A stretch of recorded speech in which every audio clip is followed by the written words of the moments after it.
the situation continuing the media blackout. From here, we can only guess at the seriousness of the spread of the disease. It's like a war zone out here, and we can only imagine the fear and frustration of the citizens of this once very quiet rural town. Their voices, too, are silent to us. All phone communications have been cut off.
The Raccoon City Destruction Incident.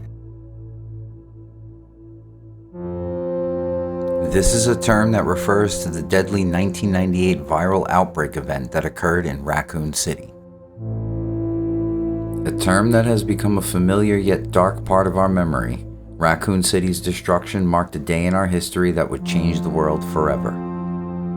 It was an incident that revealed the corruption and deception behind one of the world's most powerful corporations, ushered in a new generation of bioterrorism across the globe, and resulted in the destruction of an American city at the hands of a desperate government.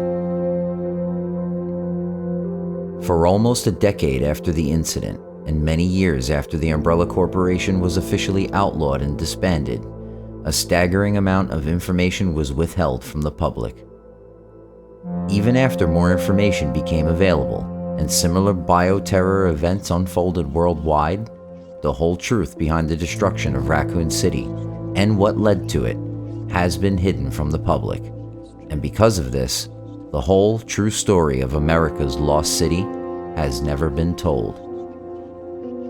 To make sense of this historic catastrophe, we must first understand the events that led to the outbreak in the city. This documentary aims to do just that, by using a combination of information, documentation, video, and testimony to bring a concise chain of events. Contained within is some information that was previously unreleased to the public, but thanks to the test of time and the persistence of truth, we're finally, after 27 years, able to bring you the whole story of Raccoon City.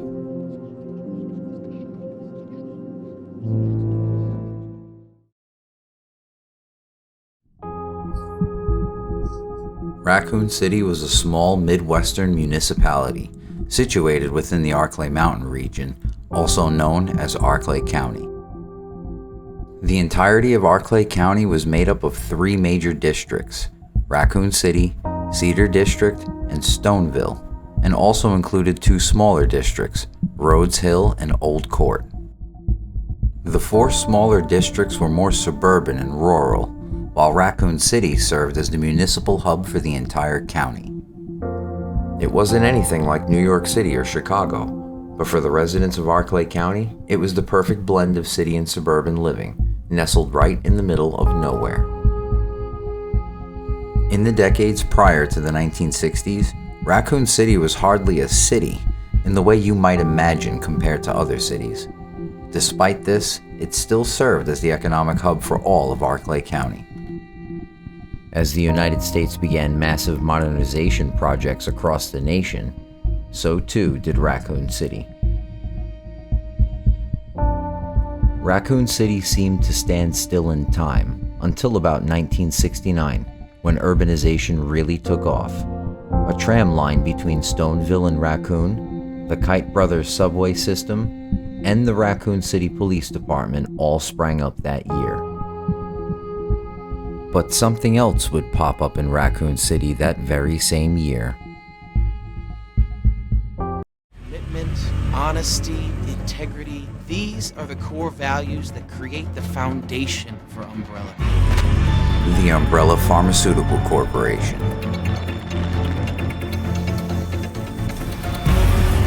It's this foundation that will continue to build a brighter future for all of us.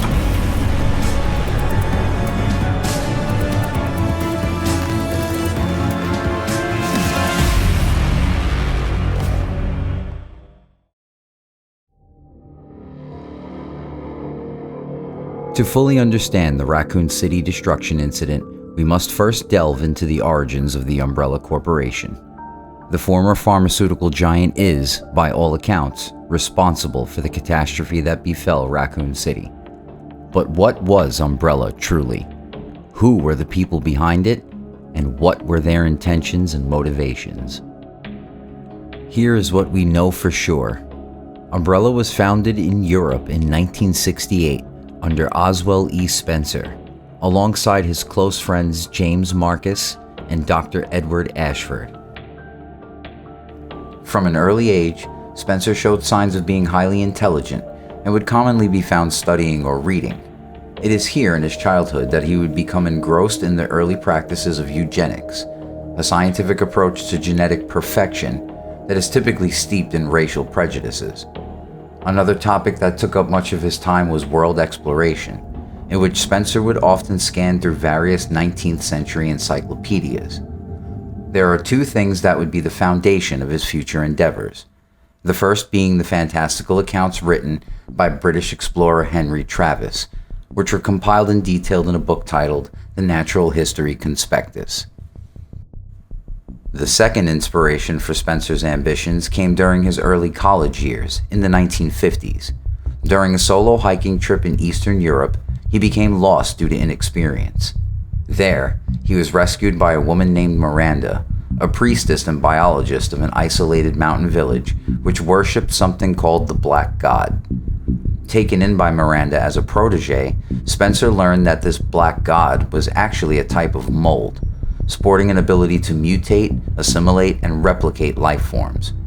Having already been heavily invested in the ideas surrounding human advancement through genetics, Spencer's introduction to Miranda's research would begin to spur ideas of his own. The two held very different views regarding this knowledge. Miranda's goals were more personal, while Spencer wished to change the world. Consequently, Spencer decided to leave the village, but would maintain contact with her as the years progressed. Returning to his university a changed man, Spencer became driven to replicate Miranda's achievements in his own way. With the Cold War intensifying, Spencer began to view humanity as a race destined to fall, and believed that only through evolving mankind and attaining a superior moral code could this be averted.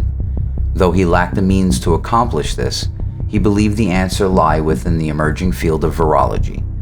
Soon, Spencer formed a eugenics circle of like-minded scientists, including his friends Marcus and Ashford. Even after graduating from college, Spencer kept up on developments in eugenic studies throughout the mid-20th century. In 1966, while working in the lab of another Swiss university with James Marcus as a partner, Spencer organized an expedition to West Africa. They would follow a very fantastical account written by explorer Henry Travis regarding a flower he described as having the ability to bestow great power and change to those worthy. Their mission was to locate this elusive flower, named Sonnentrep.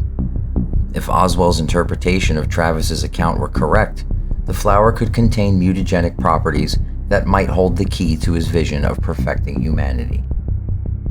To the surprise of many, the flower was indeed found on that expedition, and not long after its discovery, testing showed that the flower did in fact contain a virus, which they would name progenitor, a word that is defined as meaning ancestor or parent. Using the wealth from his prestigious upbringing, as well as funding from the eugenics circle, Spencer began work on studying the virus, and also beginning construction on several laboratories and properties within and outside the United States. One of these properties would become the infamous Spencer Mansion. The virus would require a great deal of modification to ensure candidates for the program would not be killed. None in the circle had such funding available, and consequently, Spencer proposed they establish a pharmaceutical company that would raise the funding. Edward agreed to the proposal along with a reluctant Marcus. For products which improve the quality of living. Pharmaceuticals to maintain and improve health. Colors and chemicals for the things we use.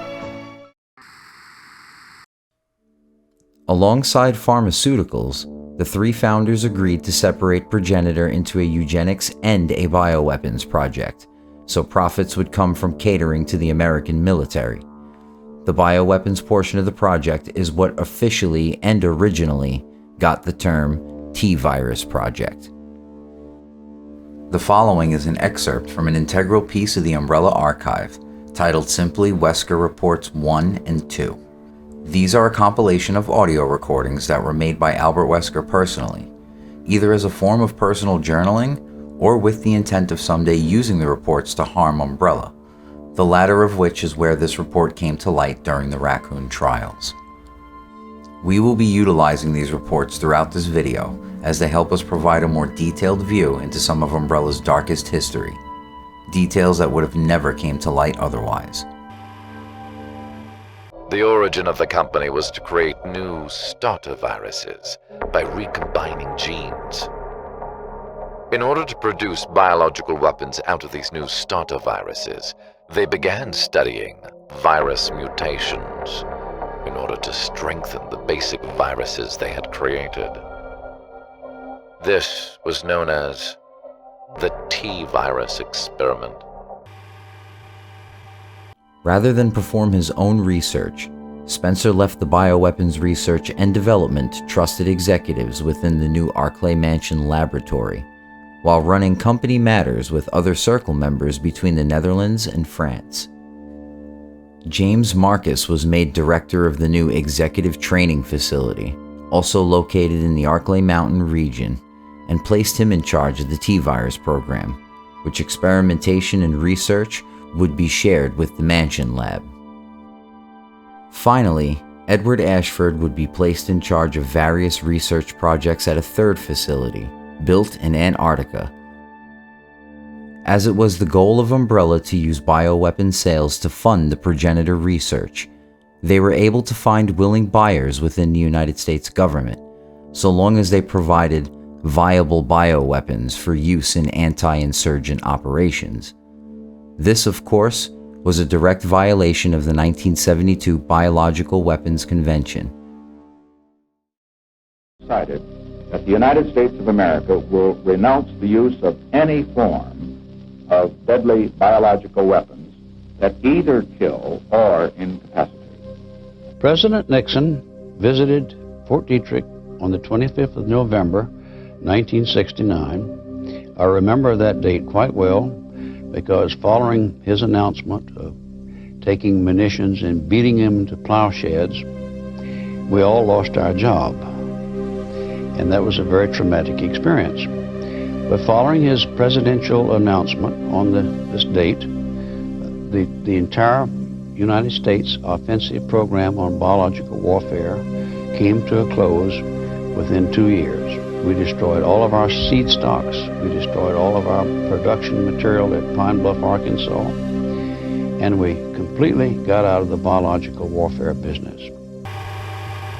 Unconditionally, all U.S. offensive biological weapons programs. The BWC sought to supplement the Geneva Protocol and was negotiated in the Conference of the Committee on Disarmament in Geneva from 1969 to 1972. Following the conclusion of the negotiation of the Treaty on the Non-Proliferation of Nuclear Weapons. Despite the Biological Weapons Convention becoming international law, there were still buyers within the United States military-industrial complex that were eager to get their hands on whatever Umbrella was cooking up. Under the nose of the White House, the military-industrial complex would help Umbrella hide its laboratories and biological weapons programs.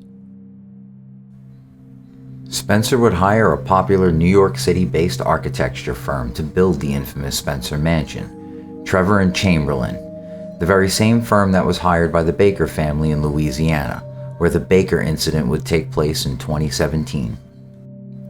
The site chosen for the mansion was situated deep in the Arklay Forest, far away from any of Arklay County's residential districts. This, along with the natural limestone caverns that ran beneath the area, made it ideal for the construction of an underground laboratory. Though the mansion was built to be a functional living space for Spencer, complete with furnished rooms and amenities, the mansion itself was a facade to cover up the laboratory, and was also designed in a similar manner to the infamous Murder Hotel, built by serial killer H.H. Holmes in 1887. George Trevor, who was tasked with building the mansion in private, was instructed to create elaborate traps and door mechanisms to deter and eliminate any would-be trespassers.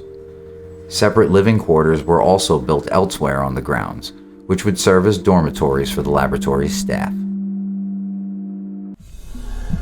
It was made a point to include the Spencer Mansion backstory because of just how much the Trevor family, particularly the young Lisa Trevor, became an unfortunate part of Umbrella's history. When the mansion was finally completed in 1967, Spencer invited George, along with his wife and daughter, Jessica and Lisa, to stay at the mansion. On November 10, 1967, Jessica and Lisa Trevor left for the Spencer Mansion, with George planning to follow along in a few days after completing some leftover work. Shortly after their arrival, Jessica and Lisa were captured by lab security staff and imprisoned within the lab itself. Spencer, being the deeply paranoid man that he was, wanted to ensure the secrets of the mansion never got out. He was also keen to the idea of using the mother and daughter pair as test subjects for the various viral programs being conducted at the lab. George Trevor would arrive at the mansion on November 13, 1967. He was treated as a guest upon arrival, but was told his wife and daughter had to leave to visit a sick relative and that they'd be back in just a few days. After 7 days of waiting, George decided to leave the mansion and look for his family, but he too was also captured. George did manage to escape captivity, but would find his way into the twisting caverns around and under the lab. After several days of eluding lab security, he stumbled into a small passage hoping to find escape. What he found instead was a gravestone with his name chiseled on the face. It was here that he would eventually succumb to hunger and injury. Weeks earlier, Jessica Trevor had died almost immediately after being captured, as she did not take well to the viral testing. On the other hand, Lisa was receiving the viral testing better than any other subject the Arklay team previously worked with, prompting them to keep her alive for the sake of continued testing over time.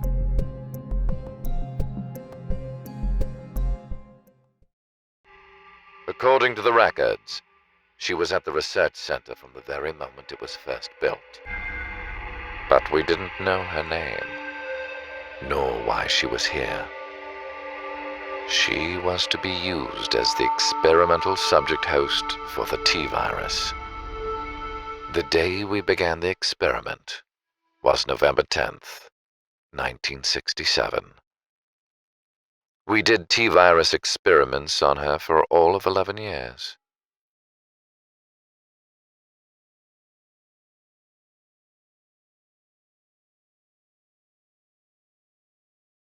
Oswald Spencer developed his T-virus prototype at his American-based Arklay laboratory, built beneath the forests of the Arklay mountain region.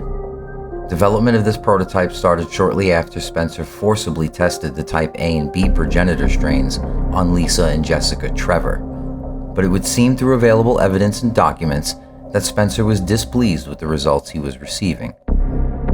This setback caused Spencer to spiral into a jealous and paranoid mindset. He became suspicious of the work Ashford and Marcus were conducting and would assign 2 of his own researchers to monitor Marcus's progress. Meanwhile, Edward Ashford would develop a T prototype that would later lead to the creation of the T Veronica virus. Spencer's paranoia reached a peak with Dr. James Marcus's announcement of a breakthrough in his own research. Marcus created a virus by recombining annelid genes into the viral genome of progenitor. The first form of the official T virus is born. At last, I've discovered a way to build a new virus type with progenitor as its base. Mixing it with leech DNA was the breakthrough I had needed. I call this new virus T, for tyrant. Marcus chose to name his breakthrough T virus directly to separate it from the progenitor virus and its sister programs. Shortly after this discovery, William Birkin, a young researcher working under Marcus, along with his friend and colleague Albert Wesker, stole samples and research data regarding the T virus. Birkin, as well as Wesker, had been placed on Marcus's team by Spencer to monitor Marcus's progress. Once they stole the T virus data, Birkin and Wesker were transferred to the Spencer Mansion laboratory, where they would lead the Arclay research team in the refinement of the T virus. The team at Arclay made a breakthrough in 1978 under the leadership of Dr. William Birkin. A modified T virus strain with RNA from Ebola was thusly created, which led to their independent creation of zombies.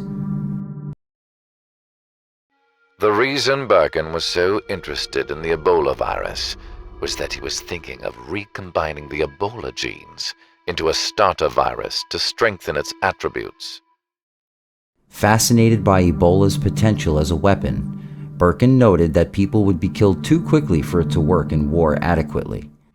The Ebola virus had too many weak spots.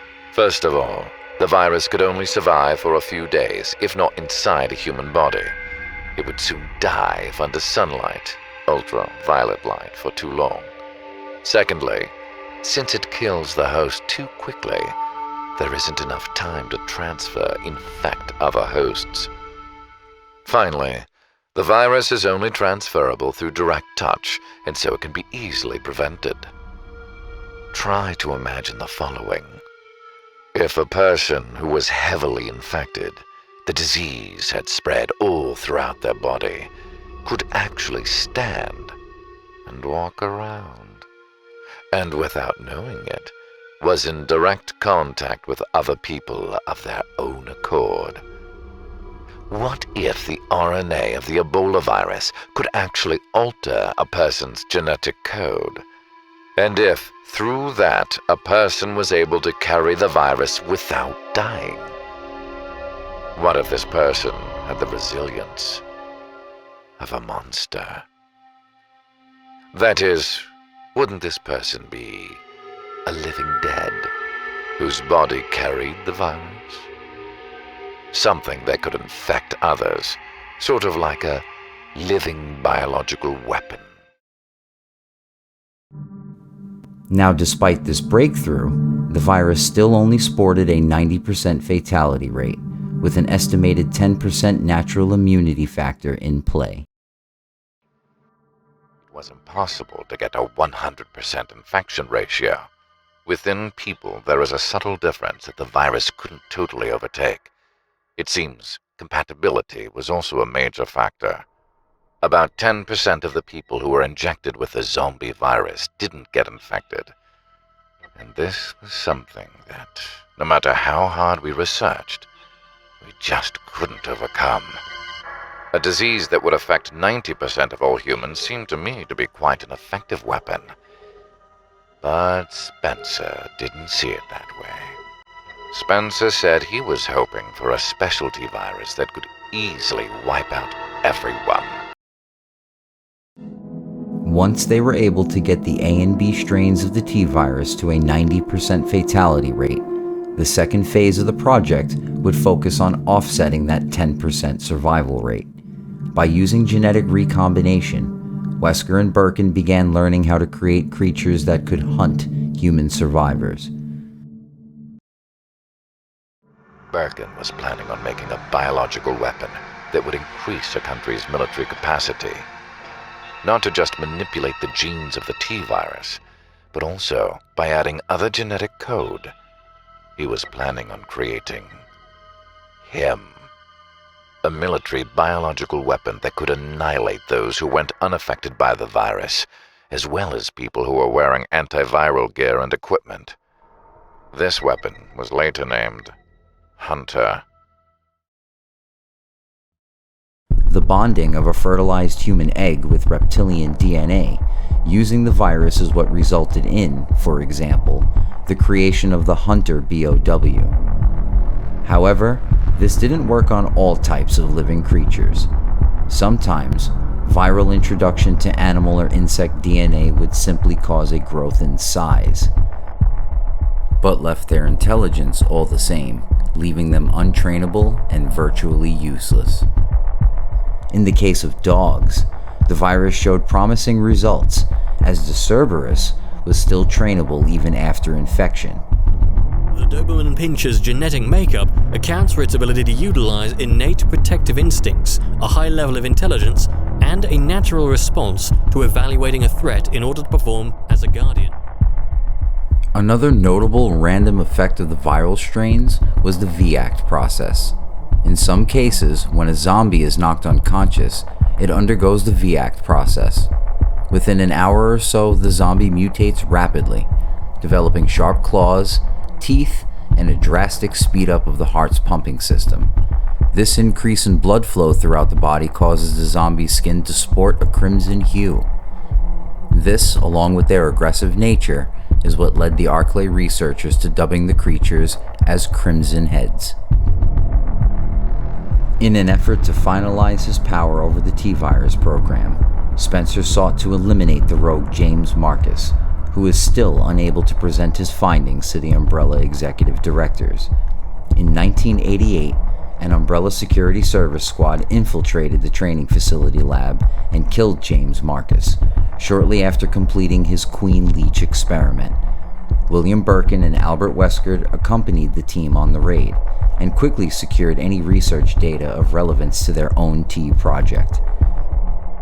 It would later be discovered that Marcus's body, along with any of his unwanted research specimens, were dumped into a nearby river channel. By the time 1998 rolls around, James Marcus was virtually wiped out of Umbrella's history, only keeping records to show he was dismissed in 1978. With all perceived obstacles removed and a trove of research and findings obtained from his former partners, Spencer watched as the Arklay lab slowly manifested his twisted ambition into reality. Using the new information from Marcus's work, Birkin and Wesker would move on to start various research projects and develop more mutant strains of T-virus, all of which would be helped along by a particular, unwilling test subject. According to the Wesker report, it would seem that in 1995, big changes were being made in regards to Umbrella's research programs. The report explains these changes, including the decision to cease experimentation on Liza Trevor, and to allow William Birkin to begin experiments on a new virus he would discover incubating within her. July 31st, 1995. It had been 17 years since I'd been back there. I saw Birkin standing on the helipad. He arrived before I did. Meeting with him somehow already seemed nostalgic. It had been 4 years since I had left the Arklay Research Center. 4 years ago, when Birkin's proposed G-virus plan was approved, I put a transfer request for the data information section, and my request was immediately approved. A while ago, he had been transferred to a huge underground research facility in Raccoon City. That was the main facility for his G-virus research. I really didn't think that Spencer would approve G, because it deviated from the idea of weapon, and it was created with too many unknowns left unsolved. After discovering the Golgotha or G virus in 1988, dormant within Liza Trevor, Birkin became obsessed with its further research. The prototype parasite, which we had delivered from a laboratory in France, was also administered to this host. She took in the parasite without showing any signs of adverse reaction. The lack of any reaction was an unsolved mystery, but everything has become clear to me now. The prototype parasite was incubating in the sample specimen's body for those 21 years. Then from that incubation period, the prototype parasite suddenly mutated. No, evolved. Yes, that may be a more appropriate word to describe it. This observation gave me more insight into my research. Through further modification and testing, I was able to derive a method to create the G that surpasses the performance of the T. This is a breakthrough that will change the very future of biological weapons and warfare. I can't wait to see the look on Alexia's annoying face when I finally announce my research. But unfortunately, I'll have to wait a few more years to completely verify my findings here. I never did find out who she was and why she was brought here. Of course, she was merely a test subject. But still, though, if she hadn't been here then, there wouldn't have been any G plan, and Birkin and I would probably be leading different lives now. But because she recently killed 3 researchers, they have decided to dispose of her. Now that the G research is on the right track, there is no real use for a test subject like her. Although only a minor amount, she started to think and become conscious. She started to act in grotesque ways. Her behavior has continued to escalate, and now she wears the face of another woman that she peeled off just like a mask. According to reports, she acted in the same way after they gave her the first starter virus. I don't know why she began to act in such a way. After constantly checking and reconfirming for 3 days the fact that she was dead, her corpse was, as per facility head's order, taken away somewhere. Even though they spent 3 days in confirming her passing, Lisa awoke in the Arklay forest after she was dumped there by the lab teams. From there, she would roam the forest, living off the land and being a contributor to reports of strange sightings in the woods.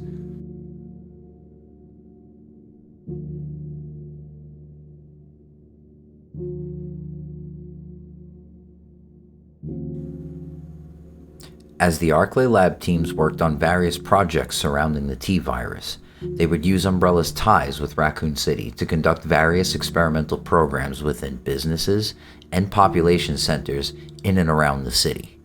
These actions would spur years of rumors and conspiracy theories behind Umbrella's true purpose, but given their influence over the people of Raccoon City, these allegations never left the realm of rumor or speculation. However, we can find one scandal that took place in 1993 that nearly saw legal action being taken against Umbrella. Of course, the case would have never went forward, but it was one of the only times prior to the Raccoon City outbreak that Umbrella almost fumbled one of their cover-ups. At the time, Raccoon General Hospital was nearing completion, but not fully operational just yet. Instead, a smaller, more dated hospital served the entirety of Arklay County, roughly situated in the center of the county's districts and in a dense portion of the Arklay forest. At face value, it looked just like any other hospital. It was run by Dr. Albert Lester, whose wife, Dorothy Lester, was a resident patient within the hospital, suffering from a terminal form of cancer. But on the inside, Umbrella was using this hospital as a major testing ground for various viral experiments being conducted at the Arklay Mansion lab. Umbrella supplied the hospital with a new type of cancer treatment, T-JCCC203. On the outside, this reagent contained an oncolytic virus, which is specifically designed to kill cancer cells. In reality, an experimental T-virus strain was carried within, which would replace the cancerous cells with new cells spliced with the T-virus. Hospital records indicate that the virus was used in clinical trials on at least 2 patients, one of which being Dorothy Lester. This was part of a wider program that saw Umbrella testing unwitting subjects with controlled doses of the T-virus over long periods of time. The director's own writings indicate that Dorothy had passed away during this trial, and her body was stored in the hospital's morgue. Her death, along with any other questionable deaths that occurred in the hospital, were generally covered up, but this did not stop rumors from spreading about the hospital's conduct. In 1993, the Raccoon City Police Department received an anonymous tip regarding the hospital and potential drug trafficking activity. Upon further investigation, they found that a shady company called Drug Inc. was supplying the hospital with various pharmaceutical compounds, drugs, and equipment, yet no official business records regarding Drug Inc. could be found. An investigation began into Drug Inc. and whoever was behind it. As you might have guessed, this was a dummy company owned by Umbrella, something that was made as a front for their various illegal above-ground activities. The structuring of Drug Inc., coupled with Umbrella's ties to local law enforcement, saw the case hit several dead ends, ultimately causing it to be dropped entirely. Over in Raccoon City, however, a pair of journalists had picked up on all the rumors surrounding the hospital and began to question why the case was dropped and why it went largely unreported in the media. This pair was veteran journalist Kurt Diamond and his new protege, the late Alyssa Ashcroft, one of the Outbreak survivors and central figures in the Raccoon trials. Kurt and Alyssa shared in a passion for chasing the stories no one else would touch, and that didn't stop when it came to the rumors or actions regarding Umbrella. Kurt wanted to know why the hospital had so many rumors surrounding it and had decided to launch a personal investigation. Kurt had set out to the hospital one day to make inquiries in person and never returned. Alyssa, of course, knew foul play was involved, but was now without her mentor and was acutely aware that she stood no chance at shedding light on everything. However, this incident lit a fire under Miss Ashcroft, as she would go on to be a critical and outspoken voice against Umbrella in Raccoon City's press media. As for the hospital, despite Umbrella's aid in covering up its various misdeeds, it was closed in late 1993. Traffic into the hospital all but ceased due to the rumors and allegations, and just as well, the newer hospital within Raccoon City was operational, even though it wasn't totally finished being built. Despite its closure and abandonment, Albert Lester would remain at the hospital, since his wife's corpse was still present in the building's morgue, never removed most likely due to Dr. Lester's self-admitted crippling grief and dwindling finances. Mr. Diamond's fate would later be learned by Alyssa during the Raccoon City Destruction Incident, which is how any documentation from the hospital made it to the Raccoon trials. Had Miss Ashcroft never went back to that hospital at the time, we might not have ever learned about this event, and Kurt Diamond's fate would have been yet another unsolved missing persons file.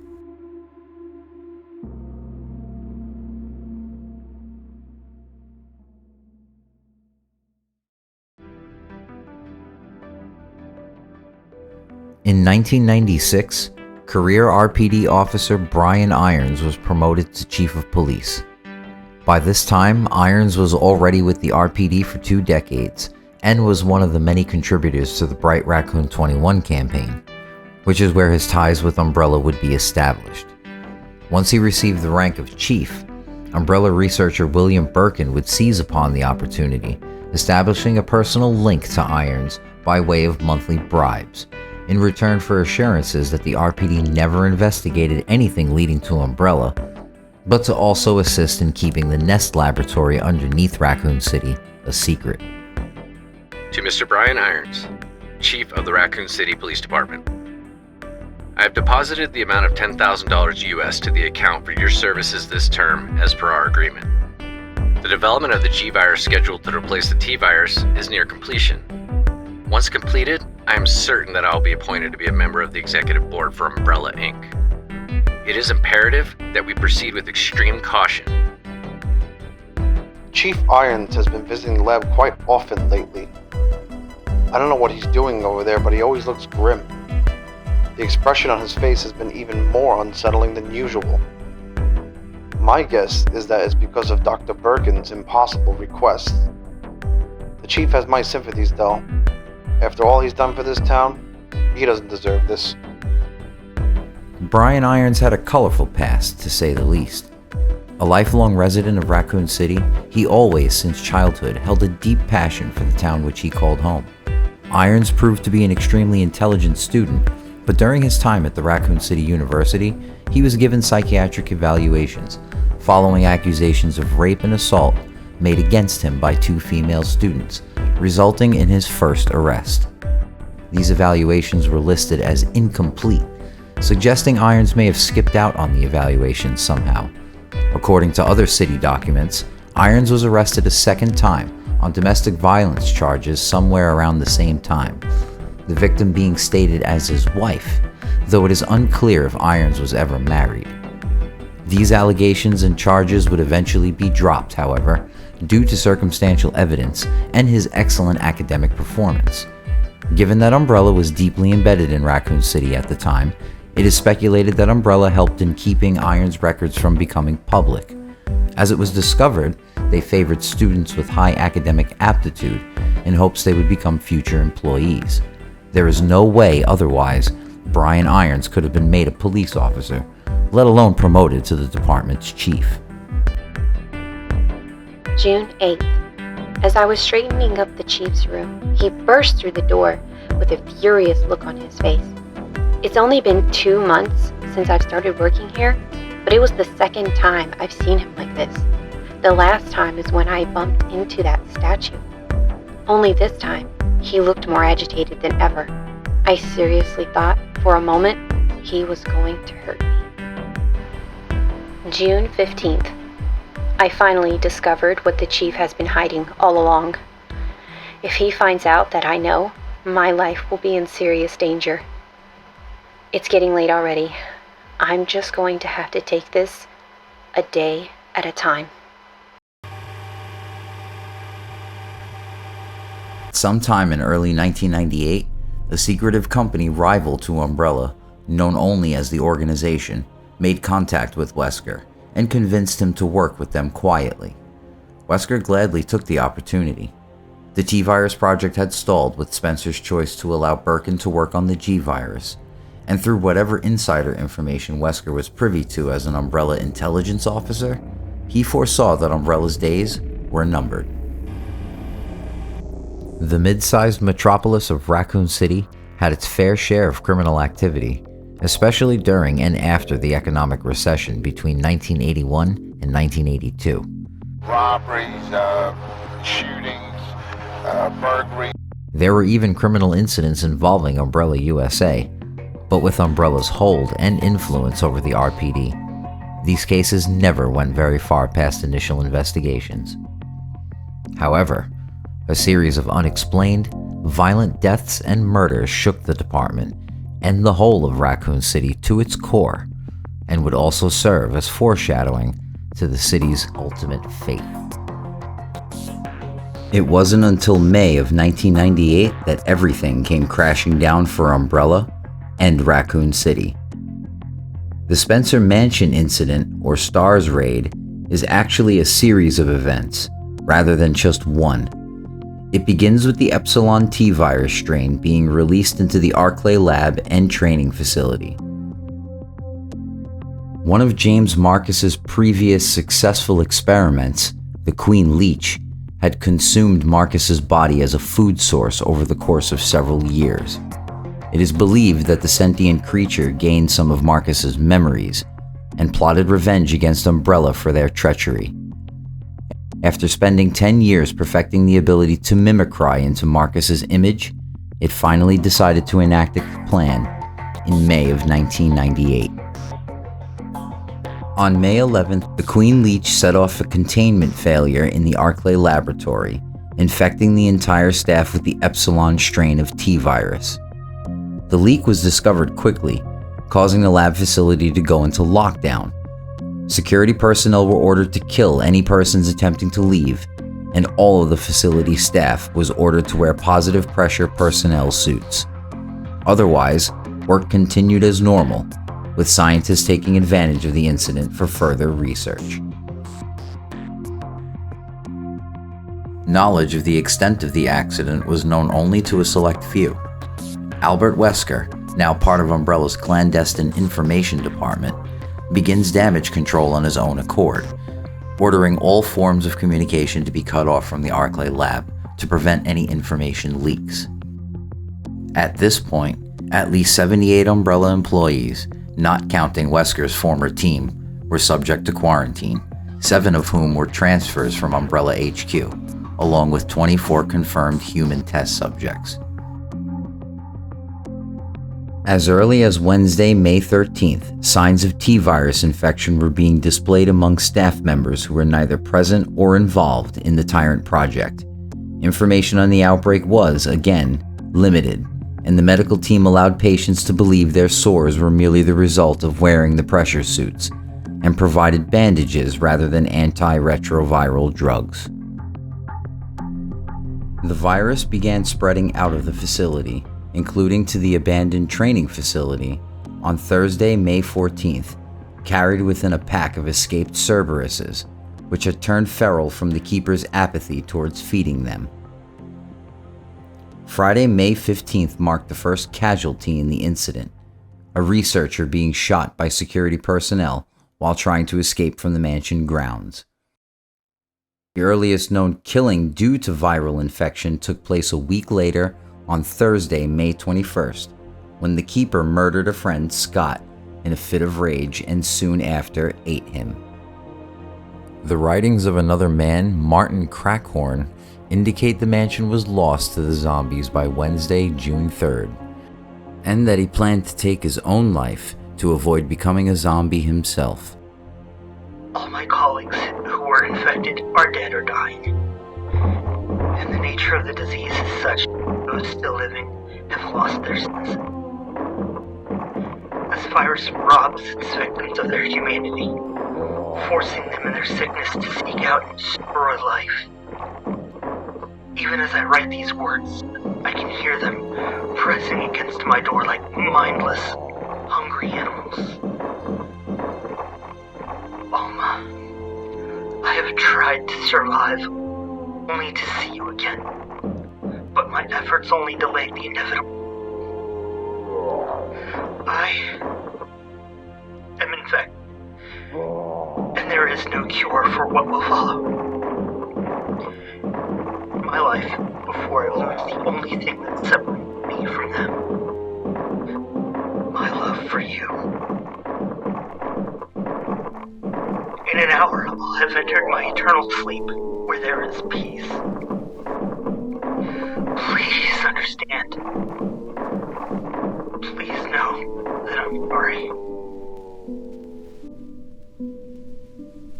On Monday, June 8th, Chief Researcher Dr. John Clemens discovered in the lab he was also infected with the virus, possibly indicating the lab was still operational to some level. He left instructions to his girlfriend, fellow Umbrella employee Ada Wong, to kill him should she come looking for him.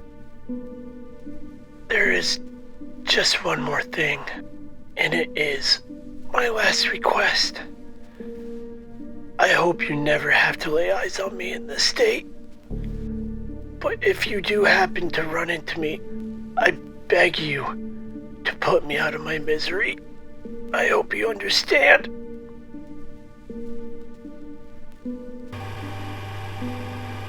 As mentioned previously, a company only ever referred to as the Organization employed clandestine operations to learn the inner workings of Umbrella. It's unknown just how many spies were injected into the Umbrella ranks at that time, but a young Ada Wong was one of those spies. Ada's job was to infiltrate the Arclay research lab, which she was successful in doing by going through the normal means of employment with Umbrella.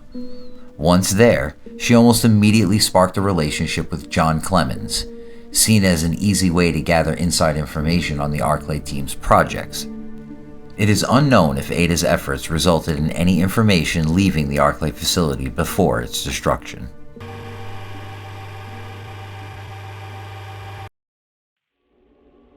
Any grisly discovery back here tonight? On the night of May 20th, 1998, the body of a 20-year-old female washed up on the shores of the Marble River in the Cedar District right outside of Raccoon City.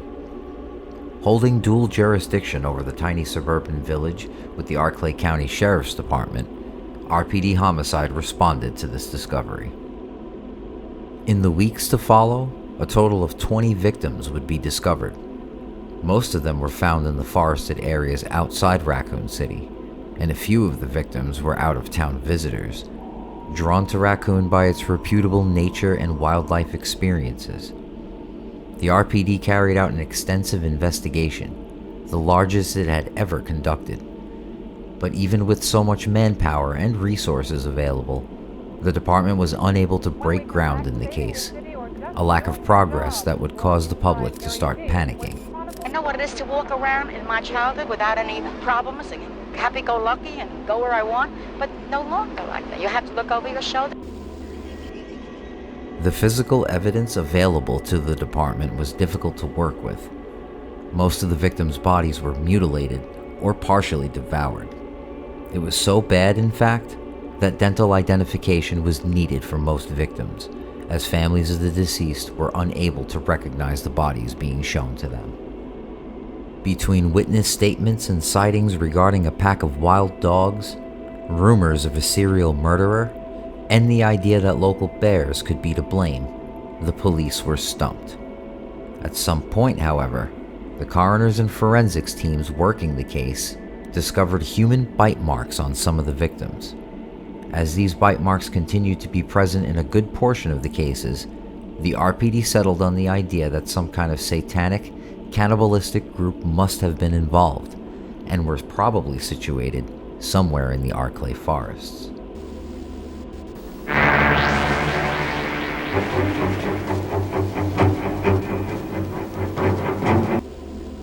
By the time July 9th comes about, public outcry for results reaches a level of desperation, coupled with anger against the RPD for its failure to stop the killings.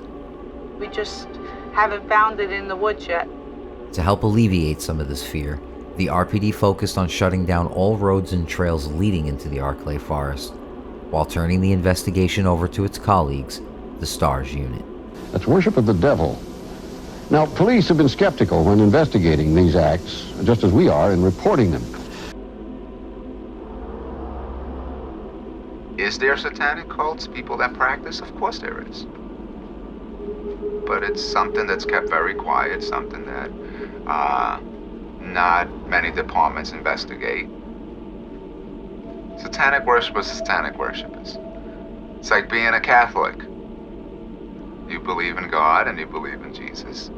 They believe in Satan. So are you in houses or are you in the woods? You could be in houses, you could be in the woods.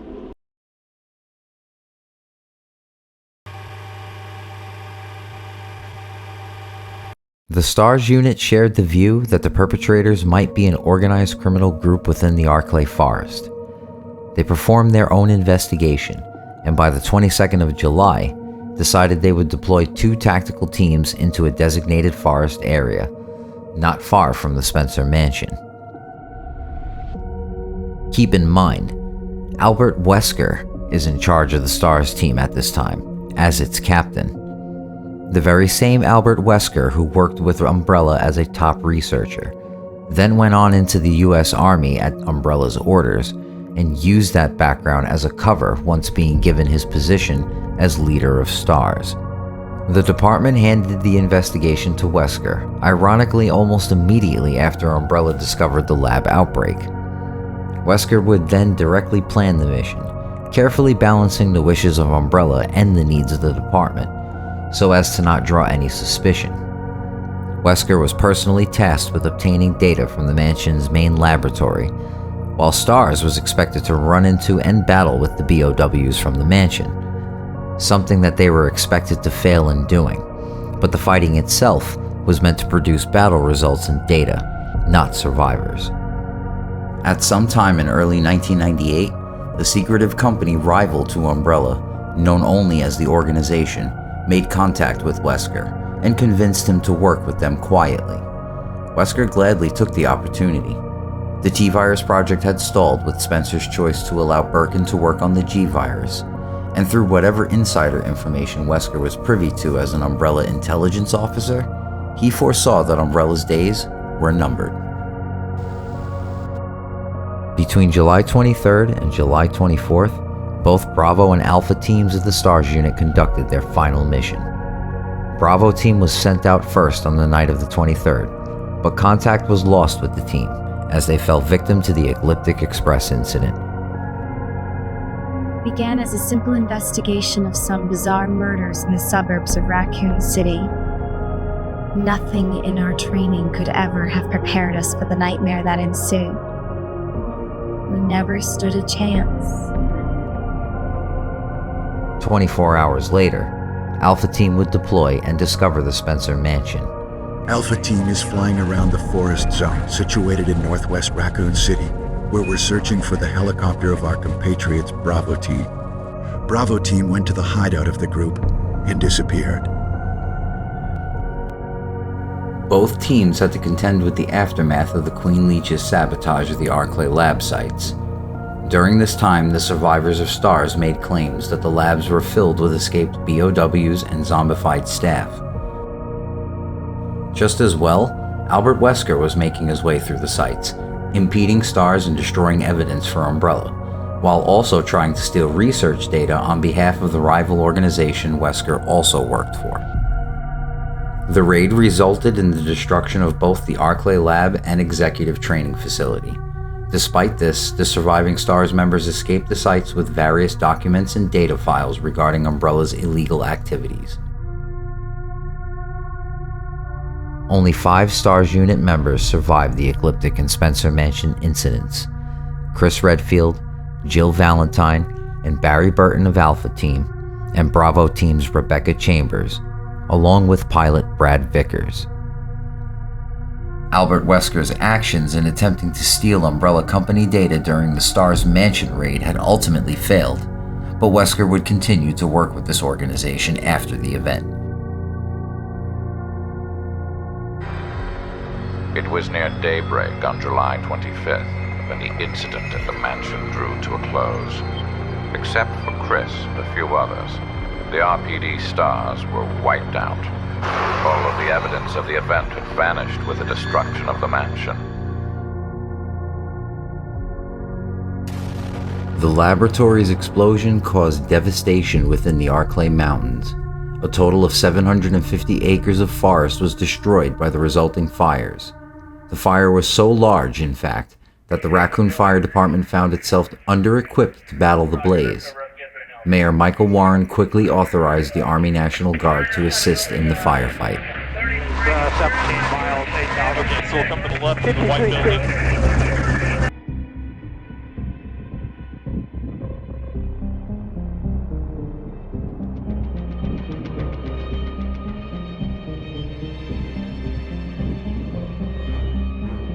As a result of the Mansion incident, the T-virus was spread into the abandoned hospital. The body of Dorothy, still in storage in the hospital basement, was consumed by a monstrous plant. This was seen by former director Lester as the reincarnation of his wife. He dubbed the plant Dorothy and kept it nourished by feeding it various forest animals he would kill.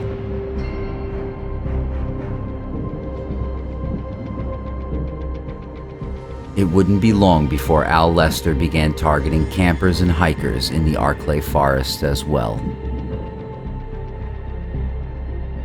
STARS had continued its investigation after returning, coupling it with all the evidence they produced from the mansion. In the weeks that followed, Umbrella pulled its strings to ensure the incidents were never fully investigated, and used their ties to Brian Irons and the media to discredit the STARS survivors' claims about BOWs, secret labs, and viral weapons. We have lost the lab mansion facility due to the renegade operative Albert Wesker. Fortunately, his interference will have no lasting effects upon our continued virus research. Our only present concern is the presence of the remaining STARS members: Redfield, Valentine, Burton, Chambers, and Vickers.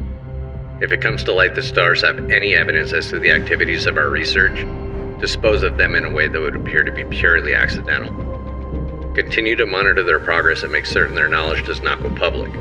Annette will continue to be your contact throughout this affair. There is no record of an actual date, But in early August of 1998, STARS was officially disbanded by Chief Irons. The reason given to the public was that the team lost too many members, and the remaining members were mentally unfit to continue their service. The investigation would be given back to the RPD, and a newly formed SWAT unit would replace the former STARS team.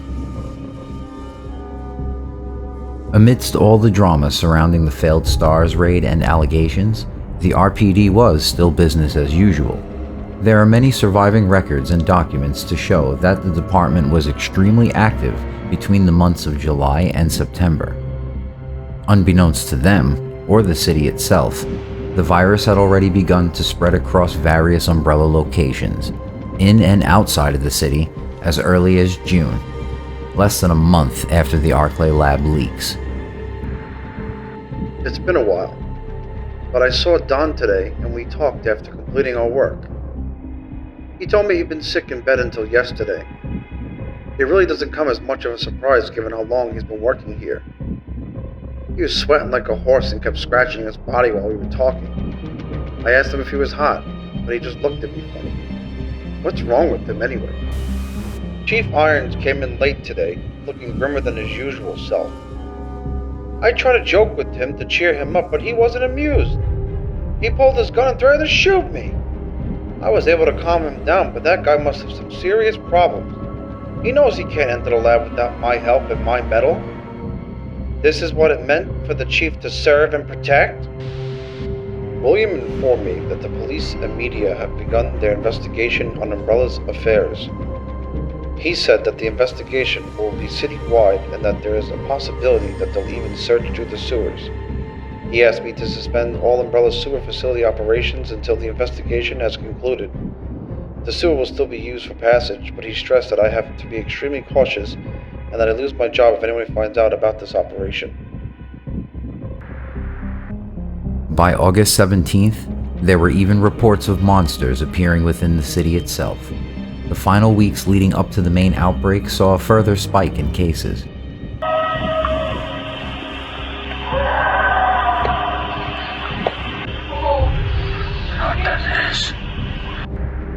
By September 5th, the virus had contaminated a scrapyard near the Raccoon police station, which connected to the already contaminated sewer facility.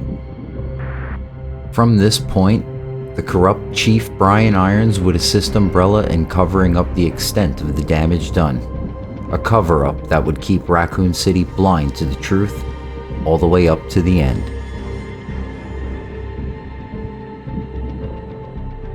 As you have seen, there were several early warning signs and red flags, spelling out that, at the very least, something bad was coming to Raccoon City.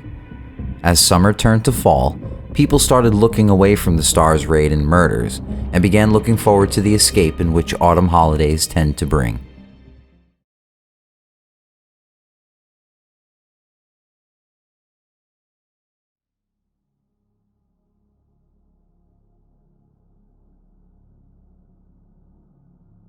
After the Arclay lab and training facility explosions in July of 1998, Birkin, adamant on completing the G-Virus, officially stayed with the company, even after drawing the ire of Umbrella Executive Colonel Sergei Vladimir, who blamed Birkin and Wesker for losing control of the two laboratories in the first place. As mentioned earlier, along with Albert Wesker, the US military was operating an illegal bioweapons program, which was actually a reactivated program they had prior to the Bioweapons Convention Treaty in the 1970s. This was the program that sought to buy BOWs from Umbrella, but they also wanted to develop their own bioweapons as well. Now, because the US military and portions of the government were helping to cover up Umbrella's actions in illegal laboratories, they would eventually become aware of Birkin's independent work on the G-Virus, as well as his frustrations with Umbrella's board of directors. Much like his former boss, James Marcus, William Birkin saw himself as one who was more capable of leading Umbrella into the future, given all of his past and continued contributions. Seeing the G-Virus as a path towards American wartime supremacy, the United States military would eventually make Birkin an offer. He could have his vision of G realized with their help and protection. It's like spy versus spy. Umbrella knew Birkin was going to cave to the military offers, and Birkin knew Umbrella was going to try to stop him. Lots of unknowns at that time, but it was only a question of who was going to act first. Seemed like everybody wanted that goddamn virus. It's unclear how long it took for Umbrella to find out about Birkin's plan, but given the company's ties to the US government, it isn't surprising they found out at all. When did Nest become a nest for spies? 3 last month, and another 4 this month. And that's just the ones we caught. Step up security car, right? Or do you want to end up like your predecessor? Also, I'll be restricting access to the West area from today. Ignore all requests from headquarters for information on G. Those suits contribute nothing to this project as it is. You are under suspicion of breaching your contract with the Umbrella Corporation. It has become clear that you have claimed ownership of the G project and have been in unauthorized contact with the U.S. military. Please respond to the Investigation Committee's summons within 24 hours. Since the early research into G was done at the French facility headed by Dr. Christine Henry, Umbrella's USS would be given a mission to infiltrate the Nest facility, secure G samples, and detain Dr. Birkin alive so that he may answer to the company for his deceit. The board has decided to cease all research on G, which was ongoing at the Nest laboratory. All funding for this project has been cut, and Laboratory Director William Birkin has been removed from his post. We are awaiting confirmation from Dr. Birkin on his compliance with this decision. Orders for Special Agent Hunk are as follows. Penetrate the Umbrella Nest facility located beneath Raccoon City and recover G-virus samples from Dr. William Birkin. You are authorized to use any means necessary to secure this sample, but the board has stressed they would like Dr. Birkin to be apprehended. Regardless, it is imperative that the G sample is delivered to our facility in Loire Village. So he and his wife Annette, they start running around the Nest to sabotage the place. The Birkins ran the place, so they were able to cut communications with the facility from the rest of the company, and then they went and turned the place into a goddamn living nightmare. It's unclear if the Birkins had any kind of timeline to work with, but it was gathered that they sabotaged the Nest facility several days prior to the raid. This included releasing experimental Hunter variants, cutting power to several sections, and ordering the facility's security personnel to use lethal force on any intruders, including Umbrella employees or security. The raid would not succeed on the night of September 22nd. The USS team, headed by the mysterious operator Hunk, did in fact obtain samples of both the T and G virus, but they mortally wounded Birkin when he brandished a firearm during the altercation, opting to leave Birkin behind in the lab and making away with the viral samples. Mister, I never fail a mission. I swear, the stories about that guy. He was something else though, I'll give you that. But what a shit show that raid was. I get why they shot Birkin. Somebody pulls a gun, you're a fool if you give him a chance to use it. The whole dropping a case full of viral samples while being chased part, that's what gets me. He doesn't ever fail a mission, but when he does, he takes out a whole frickin' city to go along with. The USS raid was thwarted, however, resulting in T-virus samples being released into the sewers below Raccoon City, and eventually into the city's water reservoirs. On the next night of September 23rd, the executive branch of Umbrella had already learned of the USS raid failure and began to warn key city officials of an impending incident on hand. Chief Brian Irons was one of these officials who received a briefing on the situation, which caused the chief to become furious and nervous. It's all over. Those imbeciles from Umbrella have finally done it. Despite all their promises, they've ruined my town. Soon the streets will be infested with zombies. I'm beginning to think that I may be infected myself. I'll kill everyone in town if this turns out to be true. By order of Umbrella, Irons was tasked with impeding the RPD during the emergency, so that they would be stretched too thin across the city, taking focus away from any kind of investigation surrounding the incident itself. These tasks included giving out meaningless or outright dangerous orders, barricading major city roads to prevent civilian and emergency service movement, and using lethal force in response to civilian noncompliance. Mayor Michael Warren was also alerted and departed the city immediately, foolishly leaving his daughter Catherine in the care of Chief Irons.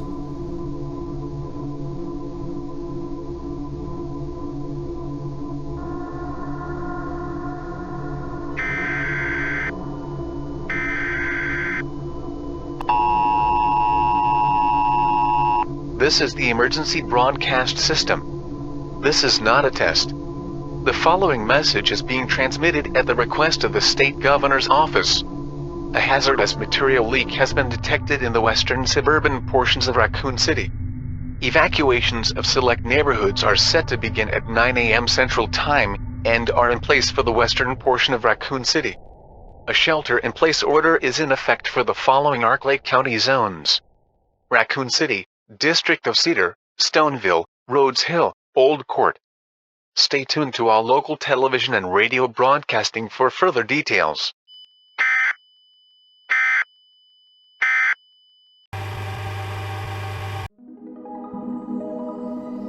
On the early hours of Thursday, September 24th, the Pentagon ordered an assessment team to enter Raccoon City, as Umbrella had quietly briefed them the night before about an accidental viral leak.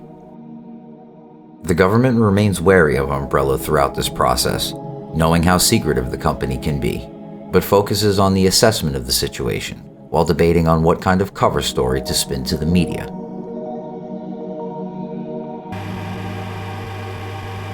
By now, the T-virus has been coursing through the water supply for a little more than 24 hours.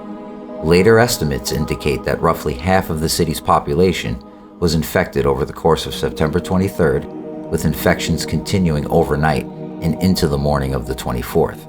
It is during this rush hour period that saw a massive spike in infections. The Raccoon City General Hospital would see a non-stop flow of sickened patients starting on September 23rd and spiking around midday of the 24th. Recovered hospital records indicate that the first patients exhibiting T-virus symptoms arrived on September 10th, but Umbrella made sure the hospital staff kept this under wraps. But as the flow of patients skyrocketed between the 23rd and 24th, Umbrella could do nothing to keep the situation at the hospital from going critical. Violent incidents involving infected patients and citizens started becoming more frequent and harder to keep from the eyes of the press. A smaller media network would capture the confusion and panic within the hospital on the 24th, along with much of the events on the ground, but only segments of these broadcasts exist to this day. By the time the evening of September 24th arrives, the outbreak within the city is in full swing. Tens of thousands have transformed into zombies within hours, causing the entirety of the RPD to mobilize, with many rallying at the station to defend it. Officers with the RPD that were sent into the city were tasked with carrying out the chief's, or rather Umbrella's, orders. Forcible, sudden evacuation of certain areas began. Now he's telling me to get out. To keep up with the media ruse that there was a contamination spill in a section of the city. Flowed, now all has to be dug up and disposed of as radioactive waste. If they don't have any family or somebody else that they can go to, then they give them transportation to a shelter. It should be up to me as an American. Which resulted in civil unrest incidents. In the early hours, the police station took in many civilians as refugees, including Sherry Birkin, who were unable to reach these evacuation zones.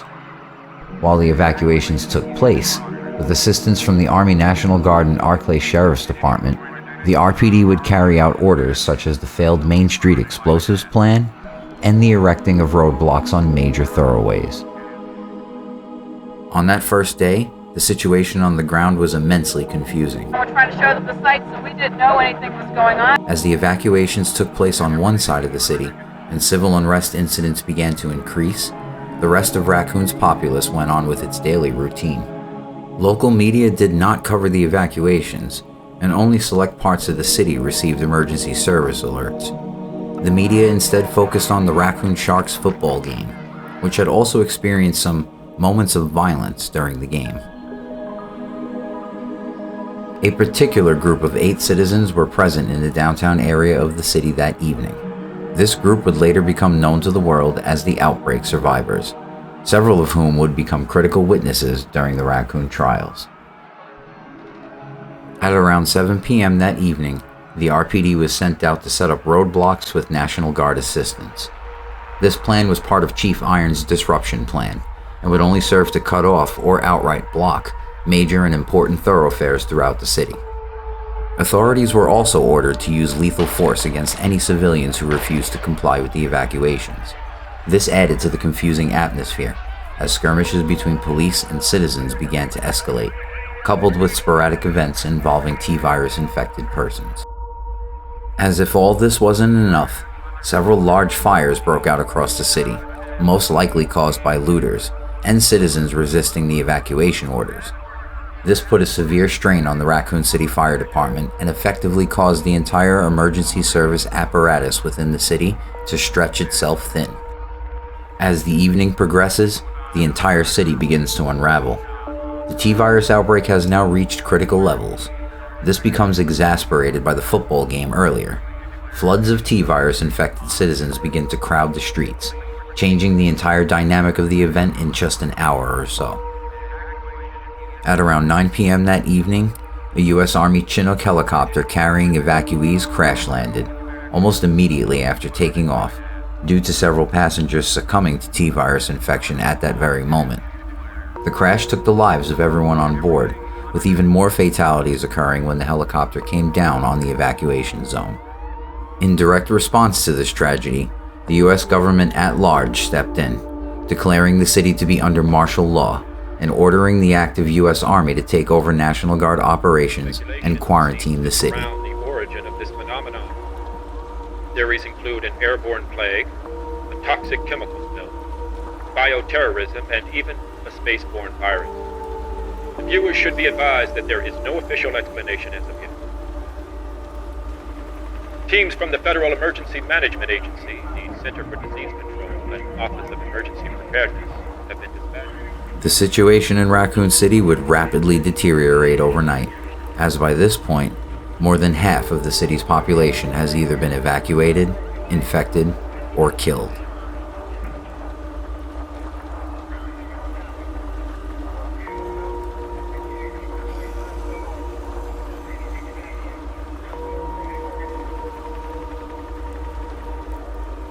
Who knows if this report will ever be transmitted?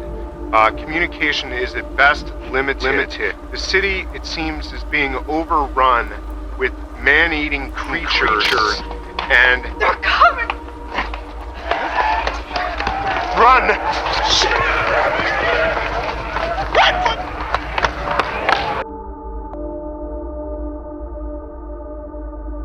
Too many people died because of lack of action, lack of coordination, and some goofy laws that basically say there's not a clear distinction of when the federal government stops and when the state government starts.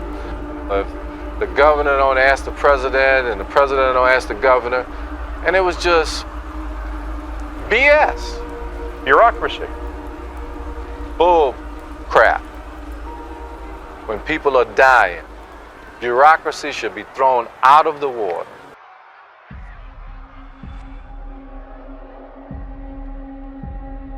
The United States Army quickly surrounded the city and set up roadblocks, sealing off any escape or entry. A no-fly zone was also established, in which only military, Umbrella, RPD, and Raccoon Fire Department helicopters were permitted to fly. Just like the majority of Raccoon City, the military was largely unaware of the situation's true nature. Only 2 days after the initial outbreak, the RPD was already in dire straits. The force was taking on too much, all while suffering a steady increase in loss of personnel on the ground. At the police station, Chief Irons ordered for the building's armory to be emptied, and its contents scattered throughout the building, to avoid theft in the event of looting. The real reason for this, of course, was to further impede the RPD. A group of outbreak survivors fled the evacuation center that the Raccoon City Fire Department had brought them to, as it had been overrun by zombies. which now filled the streets of downtown. They fled towards the outskirts of the city and headed into the forests of the Arklay Mountain region. The group was accompanied by Alyssa Ashcroft, a Raccoon City reporter who also had ties with Ben Bertolucci and the missing reporter Kurt Diamond. Raccoon City continues its downward spiral into the 26th. What remains of the population is said to have been hiding, scattered across the city at makeshift shelters and safe zones. There is very little in the Umbrella archives regarding the next few days of the outbreak. However, if we use a combination of various witness interviews and audio transcripts, we can paint a relatively detailed picture of the days to follow September 25th.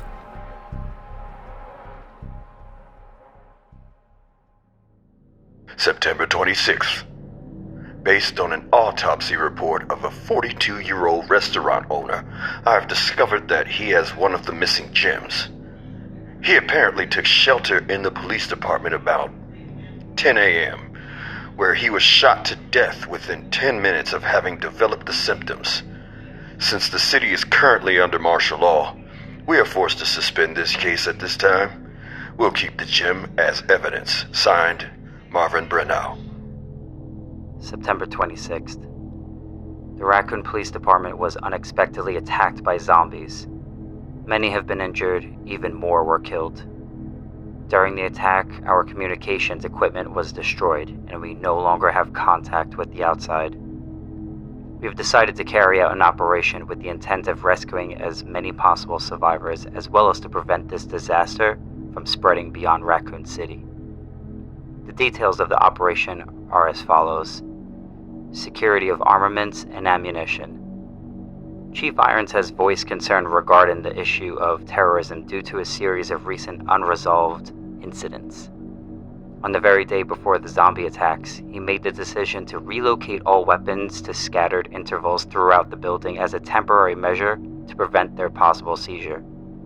Unfortunately, this decision made it extremely difficult for us to locate all ammunition caches. It has become our top priority to recover these scattered munitions. With their resources scattered across the building, the officers faltered in the defense of the station, as multiple zombie hordes periodically attacked the station throughout the day.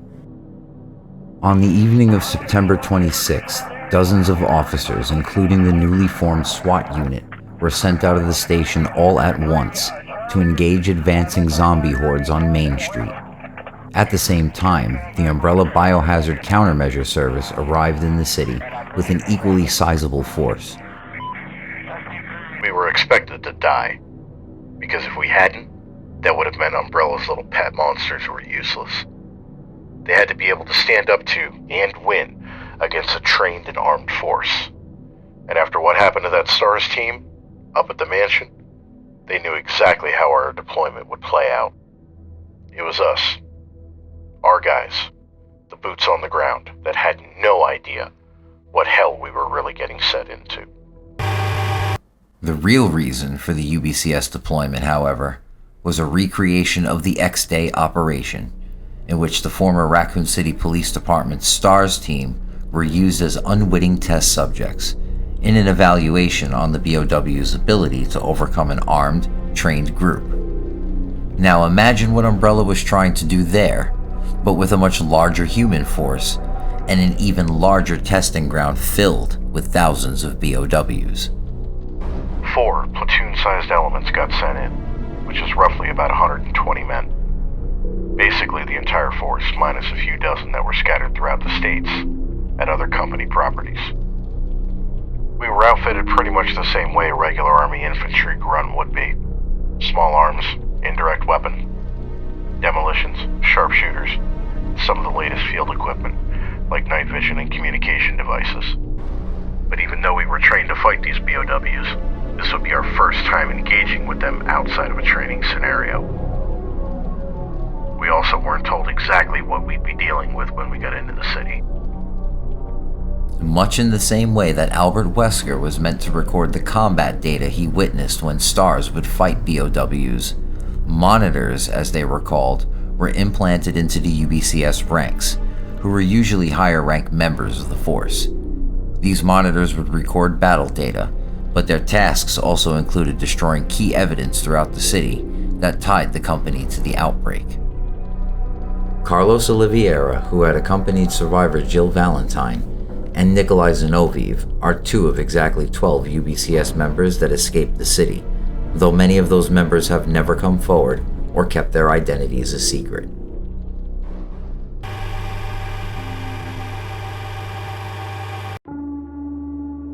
Despite having an array of firepower, the officers, as well as the UBCS platoons, were destroyed. Survivors of Raccoon City refer to this event as the RPD massacre, as it was clear from the moment the order was given that the officers stood no chance at stopping such a large number of zombies. Iron's task of impeding the RPD had succeeded. 3 additional people were killed following the sudden appearance of an as-of-yet unknown creature. This creature is identified by missing patches of skin and razor-like claws. However, its most distinguishing characteristic is its lance-like tongue, capable of piercing a human torso in an instant. Their numbers as well as their location remains unknown. We have tentatively named this creature the Licker, and are currently in the process of developing countermeasures to deal with this new threat. 1 p.m. The west barricade has been broken through, and another exchange ensued. We sheltered the injured in the confiscation room on the first floor temporarily. 12 more people were injured in this battle. I was successful in spreading confusion among the police as planned. I've made sure that no one from the outside will come to help. With the delays in police actions, no one will have the chance to escape my city alive. I've seen to it personally that all escape routes from inside the precinct have been cut off as well. There are several survivors still attempting to escape through the lower levels, but I'll make sure no one gets out. I've had a change of heart about the remaining survivors inside the precinct. I've decided to hunt them down myself.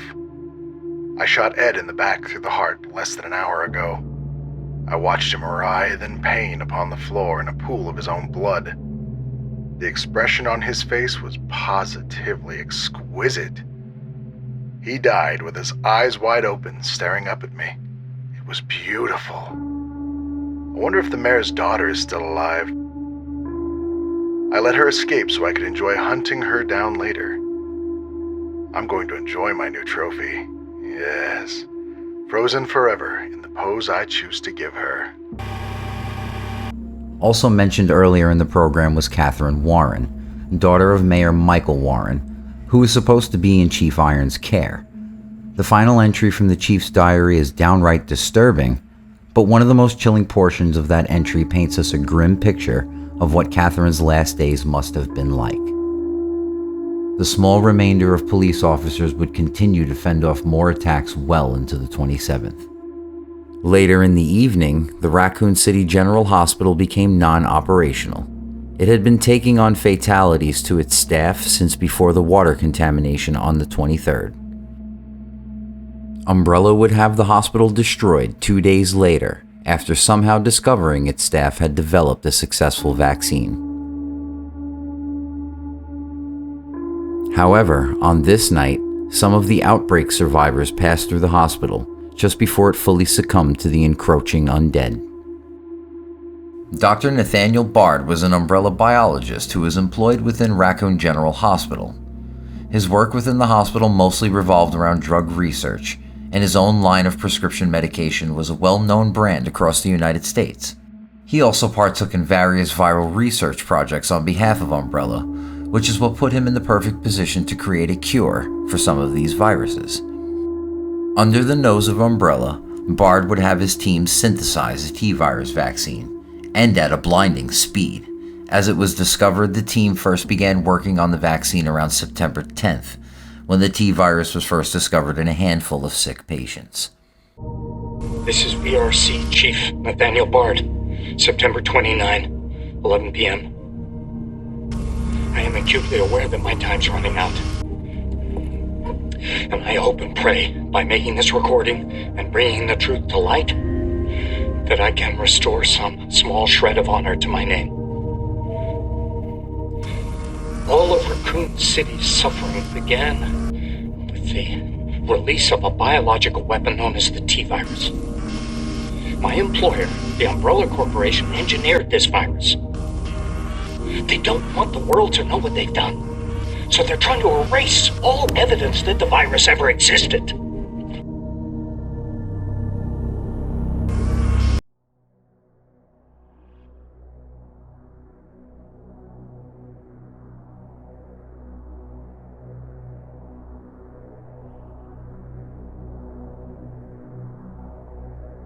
Earlier during the month, William and Annette Birkin had sabotaged and contaminated various Umbrella-run facilities across the city in an effort to provide themselves cover while handing themselves over to the US military. Aware of a planned attempt to steal the G-virus from the nest, Birkin had released the facility's Hunter variants that were under containment and released the T-virus on various levels in order to distract or stop the oncoming USS raid. Following the USS raid and the sabotage prior, there were few staff left to control the nest, forcing the remaining scientists to deal with the BOWs without a security team. By rigging the low-temperature laboratory to malfunction, the lowered temperatures forced the escaped hunters into a state of brumation, made possible by these BOWs' reptilian genetics. Nonetheless, at least 10 researchers were killed during and after the USS raid, leaving the frozen facility to be visited by Outbreak survivor Yoko Suzuki.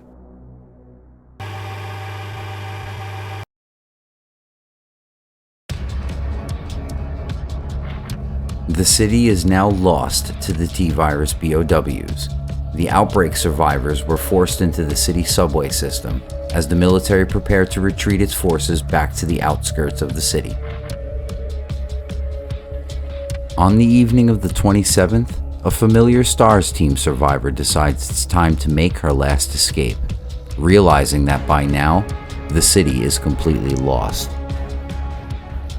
She escapes her overrun apartment building, but is quickly overwhelmed by the undead populace outside and retreats into a warehouse where she would wait out the night with another survivor, Dario Rosso.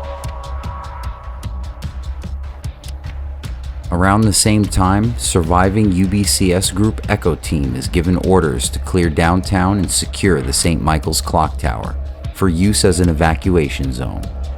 They would fail in this mission, the aftermath of which would be discovered by Jill the following night. Back at the RPD, only a dozen police officers remained, and they too were suffering losses due to a lack of adequate equipment and manpower. With the chief missing and the majority of the police force having been wiped out the night before, desperate times have befallen the survivors within the RPD. It's the 27th. The fight to stay alive continues. I took out several zombies who managed to break through the barricades. Now I'm cutting through the chill with whiskey, unloading my Mossberg on anything undead. That shotgun's become a close friend of mine. I've blasted many a zombie into fertilizer with it. We lost 13 men as of yesterday. 3 hours. We'll bicker over trivial things in the meeting room. It's a total waste of time. When I finish this bottle, my old friend Mossberg will be turning one last body into fertilizer. Peace at last. I can hardly wait.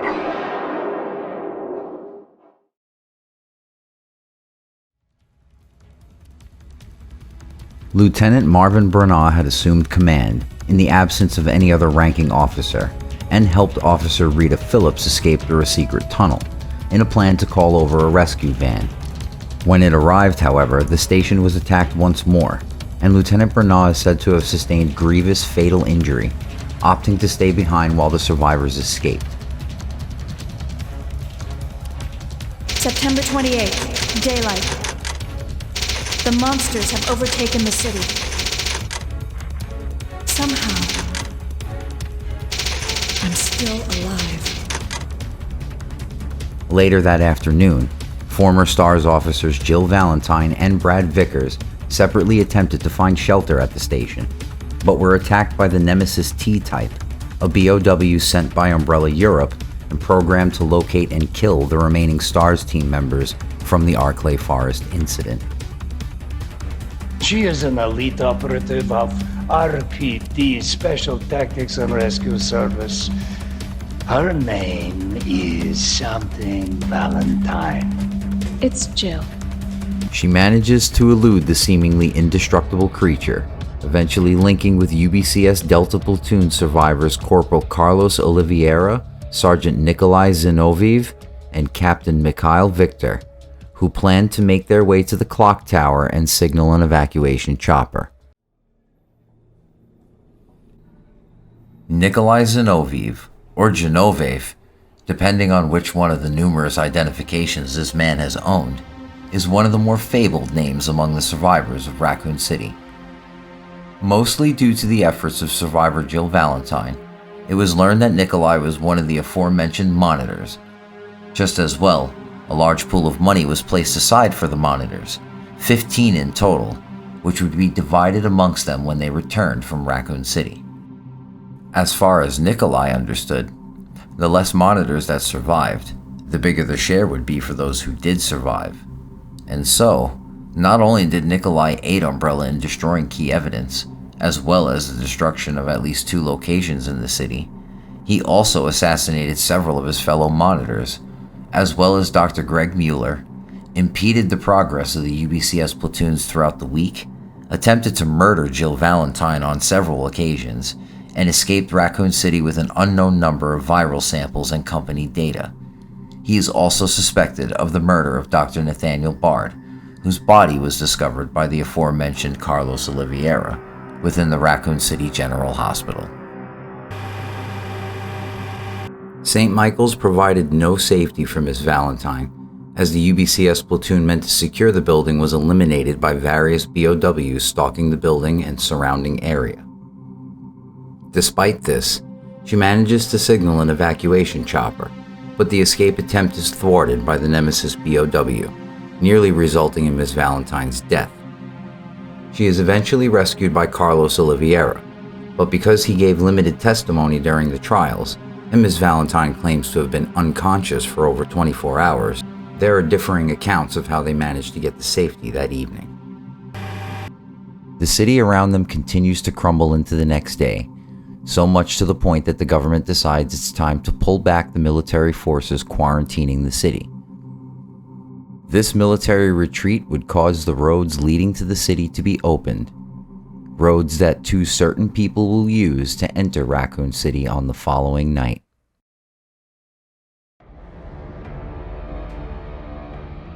As day breaks, the U.S. Army, under official orders, is under full retreat from the city, attempting to rescue any remaining civilians under their care.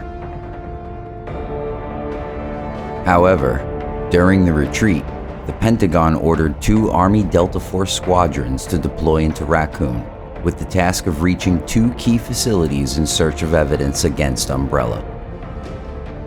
This would be the US government's last-ditch effort to try and place blame on Umbrella for the entire incident.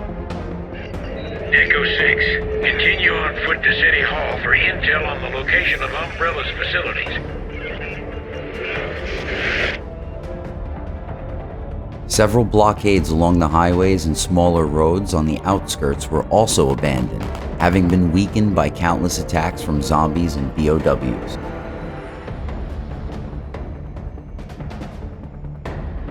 The only known RPD personnel left were Chief Irons, Lieutenant Bernard, and Elliot Edward. Sherry Birkin and Ben Bertolucci were left as the sole remaining civilians. That night, RPD rookie Leon S. Kennedy, college student Claire Redfield, and spy Ada Wong entered Raccoon City and the police station for their own reasons, and witnessed the deaths of the last remaining officers, including Chief Irons.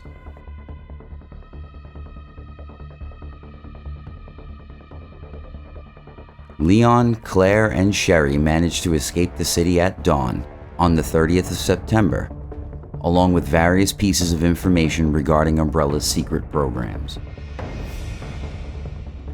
Leon and Sherry would quickly be found and detained by US military personnel still in the area. However, Claire had split from the other two survivors prior to them being detained. Just leave her out of this. She's an innocent. An innocent who carries the G antibody. Don't worry.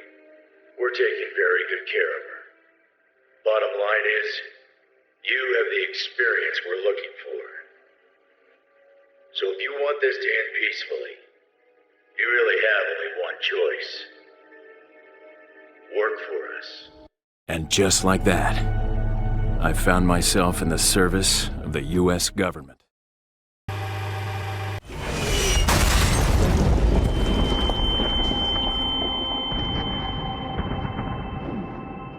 Later on that evening, the two U.S. Army Delta Force teams would meet their fates. One team is destroyed at the Raccoon City Hospital as they attempt to secure any samples of T-virus antigens, while the other team is wiped out at Incineration Disposal Plant P-12A after battling with 5 T-103 Mr. X Tyrants. Holy shit! During the late evening of September 30th, Umbrella Security Service Agent Hunk awakens from a loss of consciousness during the failed Nest raid and escapes Raccoon City with a G-virus sample just before dawn. The knowledge of this agent's escape was briefly detailed within the Umbrella archives, but all company information regarding Hunk, his past, and mission details were never included in the archive. This is Nighthawk. Come in, Alpha. Alpha, do you read? Nighthawk, this is Hunk from Alpha Team. Man, I thought you were all wiped out. I've been trying I'm at point K-12. Need info on my extraction.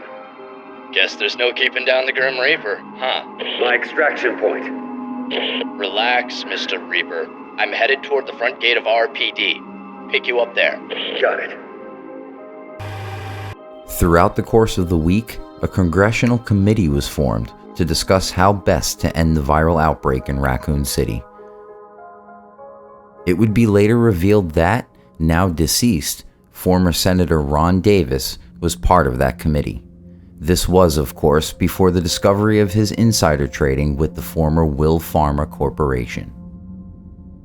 This information won't be revealed until the East Asian bioterror attacks of 2012 and 2013, but a man named Derek C. Simmons, a member of a European secret society known only as the Family, was able to convince the committee to destroy Raccoon City entirely. It is believed, but never proven, that the Family used or uses American politics and influence to sway world power in their favor. If it were discovered that the US government all but enabled this disaster in Raccoon City, it would weaken American influence worldwide, something Derek Simmons was made to ensure would never happen. The solution would be a tactical airstrike on the city, a plan known as Operation Backalis Terminate, also referred to as Code XX in Umbrella Company documents. This strike served to cover all parties involved, with the delays the strike would cause in the inevitable future investigations that would take place.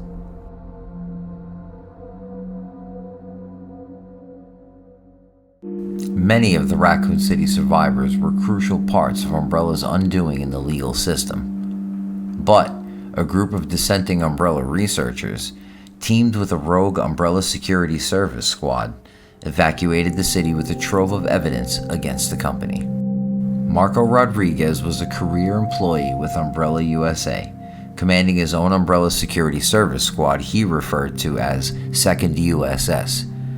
His squad was not part of the Nest raid operation, but Rodriguez was known to be familiar with multiple Umbrella locations, given that he was a helicopter pilot frequently conducting flight operations for Umbrella's needs.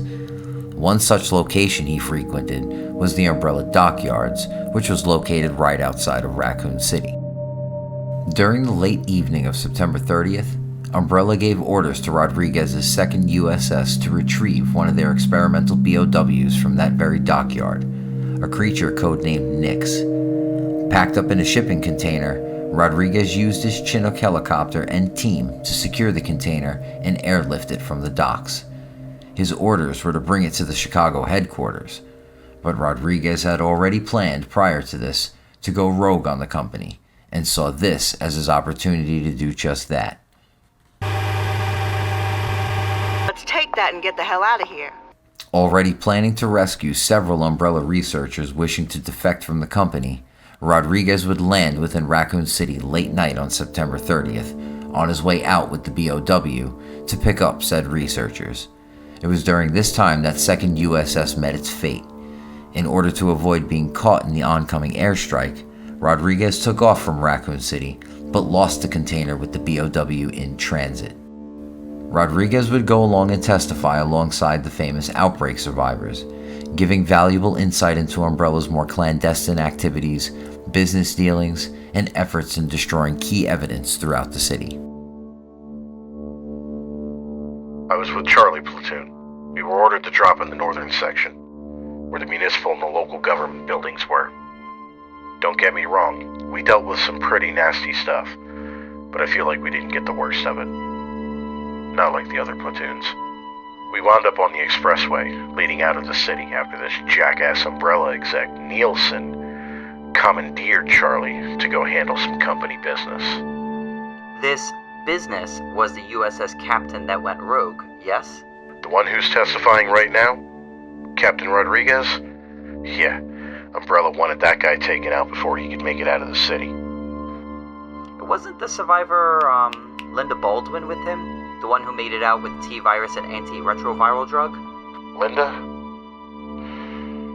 Yeah, that was him. But they didn't want him dead just because he was colluding with other rogue employees. Rodriguez stole a BOW, and he intended on giving it over to the authorities as proof of the Umbrella creating these monsters. But as we can see, Rodriguez did indeed make it. Do you want to give us a little insight into how, considering what your orders were? He escaped because we, as in my platoon, just said we got the orders to set up a kill zone and to try and stop him from flying out. Maybe 6 hours before the call came in that the city was going to get flattened. When the warning about the strike came in, I told that exec to shove it. I grabbed as many of my guys that were willing, and we took a few trucks down to that expressway right out of Raccoon. Some of my men stayed behind, but from what Rodriguez is saying, he accidentally dropped the BOW on the expressway, right on top of that exec Nielsen. Captain Rodriguez was responsible for evacuating several Umbrella USA researchers from the doomed city. There was one such researcher he was forced to abandon, but thanks to the efforts of the Outbreak survivors, Linda Baldwin was able to escape Raccoon City. Having worked around several BOW programs at Umbrella's above-ground development center, Miss Baldwin and several staff members decided to gather as much evidence and documentation as possible and escape the city. Seeing the threat presented by a widespread outbreak, Miss Baldwin took with her a sample of AT-1521, an antiretroviral drug that drastically delayed the progression of T-virus spread throughout an infected person's body. Waiting for Miss Baldwin was Captain Rodriguez, but she was unable to reach the captain in time before he decided to leave the city. As fate would have it, the Outbreak survivor group with Yoko Suzuki came across Miss Baldwin as they fled for the expressway. Using vehicles that were abandoned by the now deceased UBCS Charlie platoon, the group escaped with both Linda and the AT-1521 sample.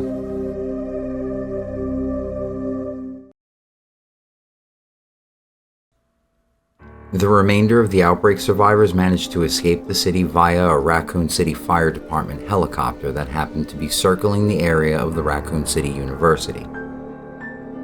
George Hamilton, one of the survivors, testified that he made a last-minute run to the Raccoon City University after finding a letter at an evacuation zone written to him by his colleague, Peter Jenkins. In this letter, he detailed to Mr. Hamilton that he and a rogue Umbrella scientist, Dr. Greg Mueller, had been working on a cure to the T-virus, which they called Daylight. Utilizing instructions left behind by Mr. Jenkins, whom was discovered deceased within the university, George and the other survivors managed to finish the nearly complete antivirus and escape the city with a sample. This sample would go on to be developed in secret as the official antivirus for the Epsilon strain of the T-virus. George Hamilton would go on to work with the World Health Organization after the outbreak, but it is unclear whether he helped develop the final version of Daylight. According to her testimony, Jill awoke from her unconscious state on the morning of October 1st. After she and Carlos Oliveira found themselves at the P-12A disposal plant, they would battle with and destroy the Nemesis BOW, but failed to secure the only remaining helicopter before Nikolai Zinoviev could. He escapes Raccoon City, but not before he informs them of the coming airstrike against the city. During their time in the plant, Carlos would send out a distress signal, hoping that anyone, anywhere, might hear it. To the surprise of many, Barry Burton was waiting nearby in Stoneville and heard the broadcast. He arrives on scene with a helicopter just as dawn breaks, evacuating the last of the survivors from Raccoon City.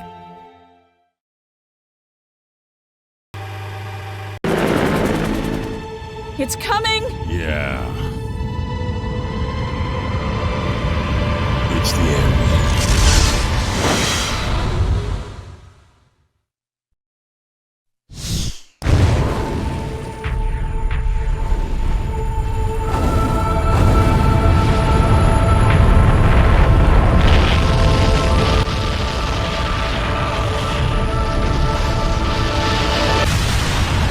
Thus, Raccoon City vanished from the map. However, not everything disappeared with the town's annihilation. The nightmare would continue over the next few years as the survivors fought on.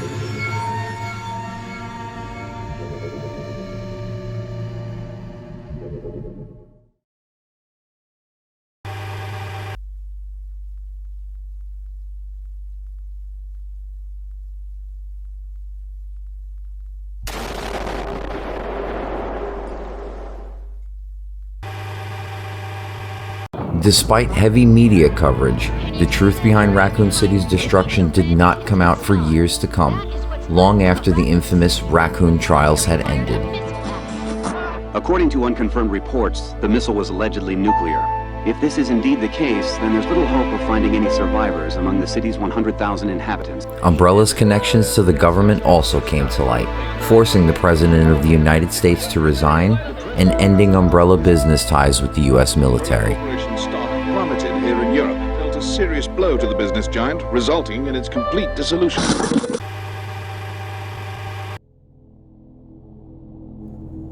For a long time, we, the public, were under the impression that the U.S. government used a nuclear weapon on Raccoon City.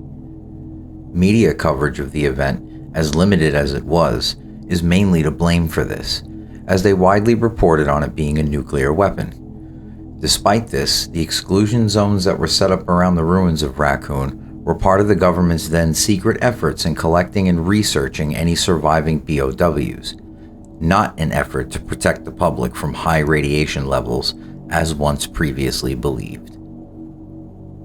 With the full release of the Umbrella archives, we've learned that the weapon used was, in fact, at the time, an experimental thermobaric weapon.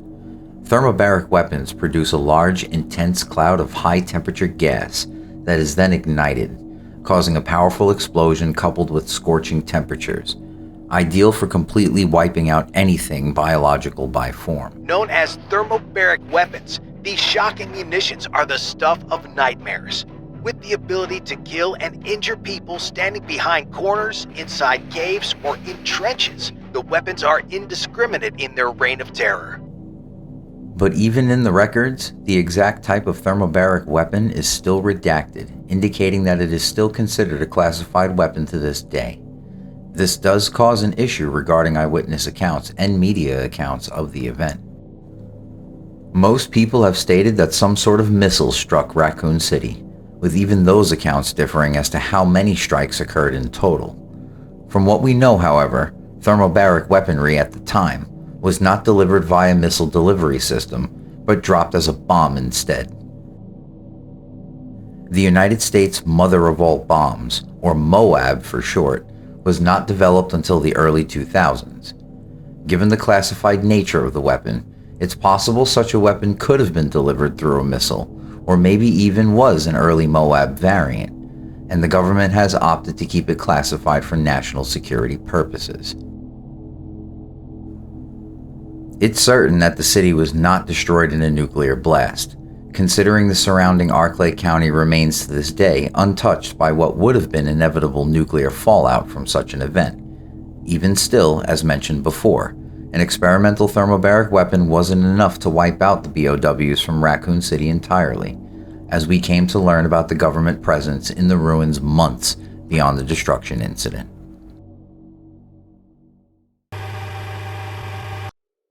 Umbrella's stock plummeted with government inquiries into their involvement in the Raccoon City incident.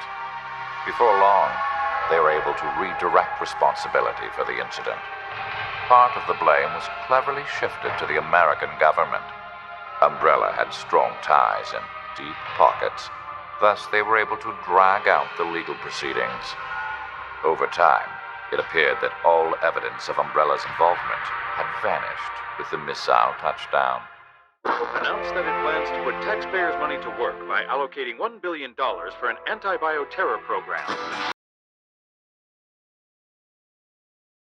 On board the helicopter Ada escaped on was Colonel Sergei Vladimir, and with him, the UMF-013 supercomputer from the Arklay lab. This supercomputer contained all of Umbrella's archived research data, which would allow for Vladimir to continue Umbrella's work. He also assumed command of Umbrella USA during the incident, with plans to bring the company back to life within the black market. With that, Umbrella will rise from the ashes. Sometime after the Raccoon City incident, Sergei Vladimir would move the US Umbrella main operating base below an oil refinery in the Russian Caucasus. This would result in the creation of countless BOWs aimed to be sold to terrorist organizations and rogue nations.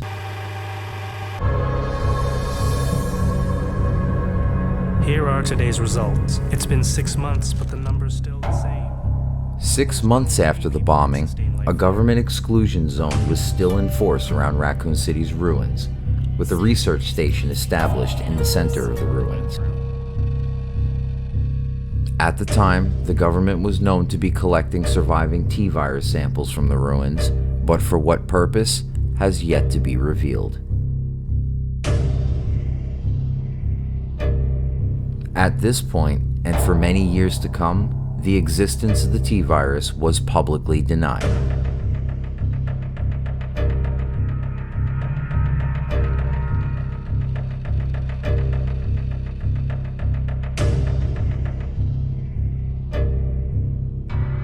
Government denials and Umbrella cover-ups continued until about 2003, when the private anti-biohazard service raided the oil refinery in Russia, officially bringing Umbrella to its knees.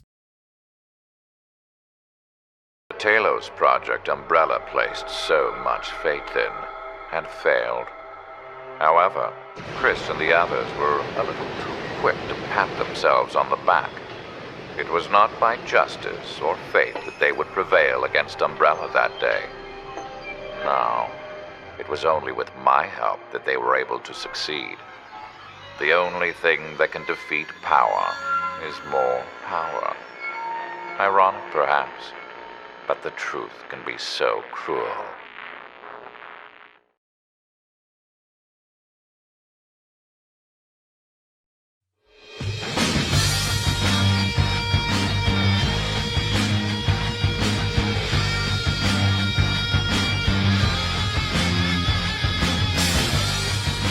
According to the latest reports, Umbrella has been found guilty on all charges of crimes related to the Raccoon City incident 5 years ago. The prosecution has remained quiet on how they acquired proof of Umbrella's involvement, and the defense plans to appeal the decision on the grounds that the evidence is not admissible in court. The Russian Ministry of the Interior has agreed to cooperate with the FBI in finding the whereabouts of Oswald E. Spencer. Mr. Spencer has been determined to have played a large part in the biohazard that contaminated Raccoon City. An anonymous witness close to the suspect was invaluable in providing evidence about Mr. Spencer's involvement. In a final act of defiance against Umbrella, it would be Albert Wesker who ultimately helped bring them down. This was a means to his own ends, of course, but it was later discovered that it was he who, at the time, anonymously submitted the trove of evidence that sealed Umbrella's legal fate. There is nothing funny about what Umbrella has done to the world, but there is a great sense of irony that overcomes one, learning that in the end, this company that was born from deception died from deception. The Raccoon City incident certainly put Umbrella on the path to its own destruction, but it wasn't until someone who the company once trusted that ultimately delivered the killing blow. And even then, this act of justice only served to further the unjust ambitions of yet another man seeking dominance over humanity.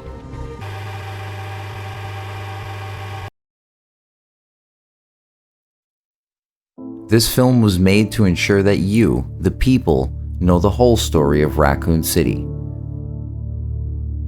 Its release marks the first time the complete story has ever been told. But even still, to this day, there are a large portion of the 100,000 civilians that have never been identified or recovered. They may be lost to us, but they have never been, nor will they ever, be forgotten. Let this film stand to honor their unspoken names and to also give tribute to those we know we lost. The world may now finally know their stories.